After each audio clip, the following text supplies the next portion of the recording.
আধুনিক কসমোলজির নেবুলার হাইপোথেসিস এর সাথে হুবহু মিল রেখে মহাবিশ্বের সৃষ্টির প্রাথমিক পর্যায়ে সবকিছু কি ছিল বলে কোরআনে উল্লেখ আছে। চলুন আমরা অপশনগুলো দেখি। অপশনস: ক, সূরা ফুসসিলাতের আয়াত 11 দুখান। খ, সূরা ওয়াকিয়া এর আয়াত 43 ইয়াহমুম। গ, সূরা ফুরকান আয়াত 23 হাবাআম মানসুরা। ঘ, সূরা আল হিজর এর আয়াত 27 নারিস সামুম।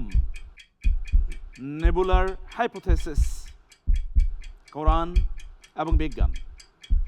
মহান আল্লাহ পাক রব্বুল আলামিন কোরআনে বলেছেন, সুম্মাস্তাওয়া ইলাস সামাই ওয়া হিয়া দুখান। জি, এই আয়াতের উপর ভিত্তি করে আমি উত্তর হিসেবে বেছে নিতে চাই ক, সূরা ফুসসিলাতের আয়াত 11 দুখান। আমরা লক করে দিচ্ছি দুখান। আপনি বলছেন আধুনিক কসমোলজি বলছে এই মহাবিশ্ব সৃষ্টির প্রাক্কালে এটি একটা গ্যাস পিণ্ডের মতো ছিল, সেখান থেকে বড় একটি বিস্ফোরণের মাধ্যমে সব তৈরি হয়েছে। আল্লাহ তাআলা বলেছেন, আল্লাহ অতঃপর আসমান সৃষ্টির দিকে তাকালেন, এটি ছিল দোখান আকারে। আপনার উত্তরটি যথাযথ হয়েছে। আলহামদুলিল্লাহ। আলহামদুলিল্লাহ, মোবারক। রাস্তায় ডাকাতি করা, মানুষের গাড়ি বাড়ি অন্যায়ভাবে ভাঙচুর করা, দোকান লুট করা, জনমনে আতঙ্ক সৃষ্টি করা, কোরআন বলছে এগুলো সব ফাসাদ বা হিরাবা। সূরা মায়েদার 33 নম্বর আয়াতে পৃথিবীতে ধ্বংসাত্মক কাজ করে বেড়ায় এমন লোকদের শাস্তির বিধান কি? আমরা সচরাচর কিন্তু এগুলোই দেখতে পাই, তাই না? মানে মনে চেয়েছে অন্যের গাড়িতে আগুন দিল, তার গাড়ি ভাঙচুর করলো, দোকান লুট করলো, বিভিন্নভাবে আতঙ্ক তৈরি করলো, বোমাবাজি করলো, ককটেল ফোটালো। এগুলোকে কোরআন বলছে ফাসাদ। যারা এই কাজ করে কোরআনের দৃষ্টিতে তাদের শাস্তি কি? আসুন আমরা অপশনগুলো দেখি। অপশনস: ক, তাদের মাফ করে দেওয়া হবে। খ, তাদের হত্যা করে শুলে চড়িয়ে এবং বিপরীত দিকের হাত পা গুলো কেটে ফেলা হবে। গ, তাদের জরিমানা করা হবে। ঘ, তাদেরকে নাসিহা করা হবে। মহান আল্লাহ পাক রব্বুল আলামিন কোরআনের মধ্যে বলছেন সূরা মায়েদাতে, ইন্নামা জাযাউল্লাযীনা ইউহারিবুনাল্লাহা ওয়া রাসূলাহু ওয়া ইয়াসআউনা ফিল আরদি ফাসাদা আই ইউকাত্তালু আও ইউসাল্লাবু আও তুকাত্তাআ আইদিহিম ওয়া আরজুলুহুম মিন খিলাফ আও ইউনফাউ মিনাল আরদ। জি, তো এই আয়াতের ভিত্তিতে আমি উত্তর হিসেবে বেছে নিতে চাই খ, তাদের হত্যা করা, শুলে চড়ানো, বিপরীত দিকের হাত পা কেটে দেওয়া। অর্থাৎ প্রশাসন বিচার ব্যবস্থার মাধ্যমে শাস্তি নির্ধারণ করবে। আপনি বলছেন তা হলো খ। আমরা লক করছি এবং সিস্টেম বলছে এই উত্তরটিও যথাযথ হয়েছে। আলহামদুলিল্লাহ। আলহামদুলিল্লাহ, মোবারক। কল্পনা করুন, কয়েকদিন ধরে ওহী আসছে না, মক্কার লোকেরা বিদ্রুপ করছে, মুহাম্মদের রব তাকে ছেড়ে দিয়েছেন।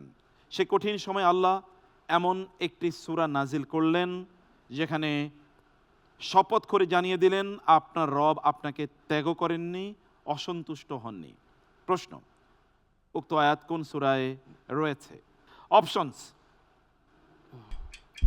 ক, সূরাতুদ দুহা। খ, সূরাতুল ইনশিরাহ। গ, সূরাতুল মুজাম্মিল। ঘ, সূরাতুল হিজর। মহান আল্লাহ পাক রব্বুল আলামিন সূরাতুদ দুহার মধ্যে বলেছেন, ওয়াদ-দুহা ওয়াল-লাইলি ইযা সাজা মা ওয়াদ্দাআকা রাব্বুকা ওয়া মা ক্বালা। সূরা আদ-দুহার এই 3 আয়াতের ভিত্তিতে আমি উত্তর হিসেবে বেছে নিতে চাই ক, সূরা আদ-দুহা। সূরা আদ-দুহা আমরা উত্তর লক করে দিচ্ছি। অর্থাৎ রাসূলুল্লাহ সাল্লাল্লাহু আলাইহি ওয়াসাল্লামের কাছে দীর্ঘদিন ওহী আসে না এবং এই কারণে তার মন খুবই খারাপ। আমাদের সাথে তো ওহীর সম্পর্ক বহুদিন থাকে না, কোরআনের সাথে আমাদের কোনো সম্পর্ক থাকে না, কোরআন পড়ি না, কিন্তু আমাদের তো কোনোদিন মন খারাপ হয় না। তার কাছে ওহী আসে না, এই কারণে তিনি মন খারাপ করেছেন। লোকেরা বলছে আপনার রব কি আপনাকে ছেড়ে দিয়েছেন নাকি? আল্লাহ তাআলা নাজিল করলেন সূরাতুদ দুহা, রাইট আনসার। আলহামদুলিল্লাহ। মিরাস বা উত্তরাধিকার আইনের বিস্তারিত বর্ণনা, যেমন ছেলে কত পাবে, মেয়ে কত পাবে, কোরআনে কোন সূরায় ধারাবাহিকভাবে উল্লেখ করা হয়েছে? অপশনস: ক, সূরাতুল বাকারা। খ, সূরাতুন নিসা। গ, সূরাতুল মাইদা। ঘ, সূরাতুল আনফাল। আলহামদুলিল্লাহ, আমি উত্তর হিসেবে বেছে নিচ্ছি খ, সূরাতুন নিসা। সূরাতুন নিসা লক করে দিচ্ছি, যেখানে আল্লাহ তাআলা উত্তরাধিকার নিয়ে আলোচনা করেছেন। সূরাতুন নিসা, রাইট আনসার আলহামদুলিল্লাহ। আলহামদুলিল্লাহ। সূরা ইউনূসের 24 নম্বর আয়াতে দুনিয়ার জীবনকে কিসের সাথে তুলনা করে এর ক্ষণস্থায়ী রূপ বোঝানো হয়েছে? অপশনস: ক, একটি মরীচিকা; খ, বৃষ্টির পর গজানো সবুজ ঘাস যা পরে খসে যায়; গ, একটি লম্বা স্বপ্ন; ঘ, সাগরের ঢেউ। আলহামদুলিল্লাহ, আমি উত্তর হিসেবে বেছে নিচ্ছি খ, বৃষ্টির পর গজানো সবুজ ঘাস যা পরে খড় হয়ে যায়। বৃষ্টির পর গজানো সবুজ ঘাস যা পরে খড় কুটায় পরিণত হয়, আপনি বলছেন। সিস্টেম বলছে আনসার ইজ রাইট। আলহামদুলিল্লাহ। সূরা আনফালে গনিমতের সম্পদ বা আনফালের মালিকানা কার বলে ঘোষণা করা হয়েছে? অপশনস: ক, সেনাপতির; খ, আল্লাহ তার রাসূলের; গ, কেবল মুহাজিরদের; ঘ, যে আগে ধরেছে তার। আলহামদুলিল্লাহ, আমি উত্তর হিসেবে বেছে নিচ্ছি খ, আল্লাহ ও তার রাসূলের। আল্লাহ তার রাসূলের, রাইট আনসার। ওয়ালিল আনফালু লিল্লাহি ওয়া রাসূলিহি।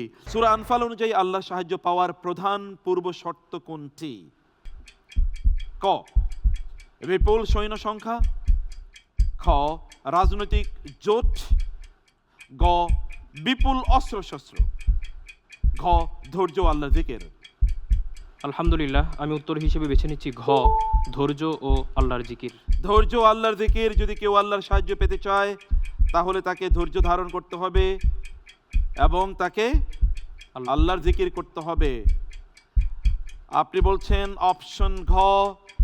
আমরা সিস্টেমকে লক করতে বলছি। সিস্টেম বলছে আনসার ইজ রাইট। হাদিস অনুযায়ী কোরআনের সবচেয়ে মহান আয়াত কোনটি? আসুন অপশনগুলো দেখি।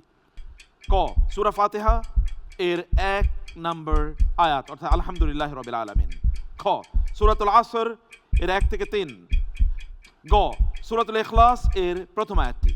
ঘ, আয়াতুল কুরসি সূরা বাকারার 255তম আয়াতটি। আলহামদুলিল্লাহ, আমি উত্তর হিসেবে বেছে নিচ্ছি ঘ, আয়াতুল কুরসি তথা সূরা বাকারার 255 নম্বর আয়াত। সূরা বাকারার 255 নম্বর আয়াত। Answer is right. Very common question it was. আলহামদুলিল্লাহ। সূরা ইউনূসকে কেন আশার সূরা বলা হয়, প্রত্যাশার সূরা? অপশনস: ক, এতে ইউনূস আলাইহিস সালামের মাছের পেট থেকে মুক্তির কথা আছে; খ, তার জাতি শেষ মুহূর্তে তওবা করে আল্লাহর আযাব থেকে বেঁচেছে; গ, কারণ এটি অনেক ছোট সূরা; ঘ, কারণ এটি মদিনায় নাজিল হয়েছে।